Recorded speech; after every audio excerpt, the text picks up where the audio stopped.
What's up, everyone? I'm Timothy Alma. Jr. This is Milamasylum. Thanks for tuning in, checking out this review. The Innocents. Now, it's a Norwegian film, and it's subtitled in English, so you are able to watch it.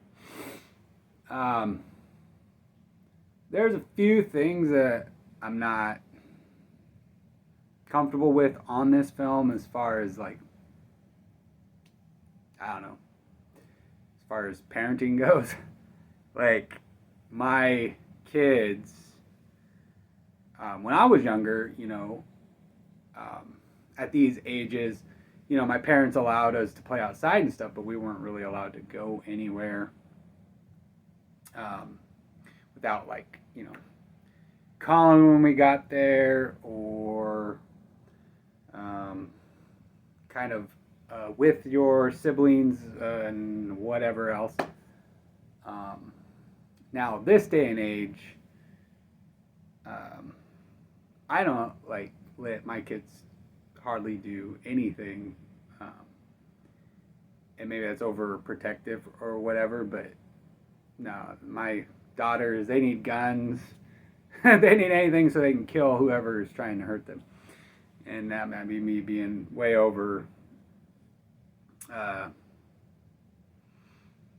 doing it. But I'd rather be safe than regret the choice that I've made to allow my kid to do something that seamlessly seems innocent, but yet leads to something catastrophic. Now, I don't shelter my kids. They go to their friends' houses. They go to school dances. They do all kinds of stuff. They have that kind of a freedom. My eldest daughter, she even has walked to the store or whatever with a friend, but they always make sure that they have, like, their mace on them and whatever,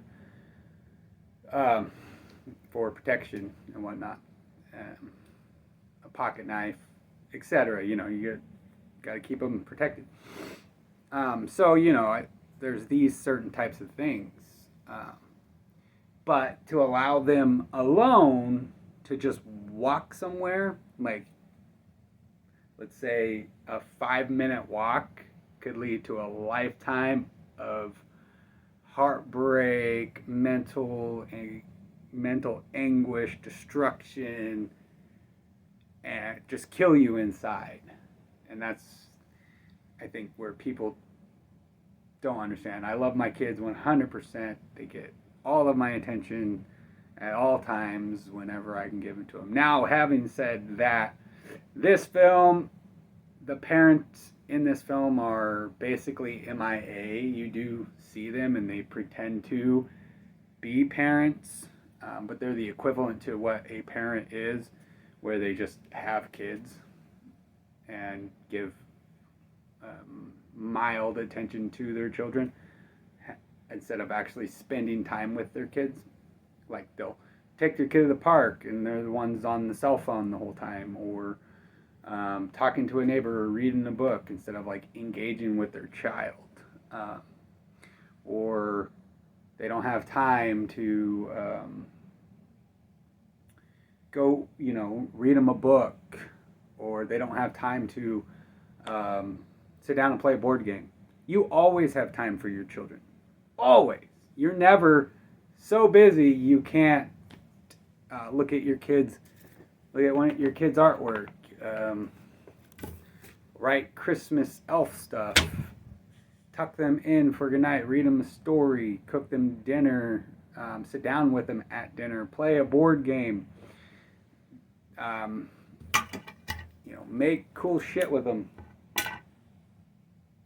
decorate. There's always shit, and people, just shitty parents everywhere. Anyways, these parents in this film just allow I think the kid's like 8, maybe 9, maybe younger. And you got these little kids running around this wide open, quote unquote, neighborhood, which is a lot of forest around. Just, they're like, I'm going out, and then my parents are like, okay, and then they go out, and Okay. They just, okay, I'll see you in a little bit. They live in this big ass apartment. And there's a few of them that you can see in the locations around. And we just are going to trust all of these people in this apartment. It's like, it's insane. It's insanity. It really is. But anyways, so that bothers me really bad about this film. You got these 8-year-olds and younger running around this forestry, open landscape with lots of places you can hide bodies and shit. And it's okay. It's seemingly okay. Now, anyways, these kids have certain powers, and it's all kind of focused and centered around this one autistic girl who is sister to the main character, who quote unquote is allowed to go out and do whatever she wants at any point in time. Now her mom at one point is like, "Oh, you guys can't go anywhere because it's dinner time." That was about the extent of that. But kids are being murdered, and the parents still letting their kid go out. It's like, come on. Like, wow. Anyways. So these kids, quote unquote, start having the super patterns all kind of centered. Then there's this one villain who is strengthening his own powers. But he's not as powerful as another. And that's what this whole film is about. It's acted very well. I mean, the acting is on point, especially from these little children, these kids. They do an exceptional job at being natural, just being natural. You believe what you're watching. It's crazy. You know, you watch Stranger Things and you're like, this show is cool, but all these kids acting is acting. You're like, oh, I can tell they're acting.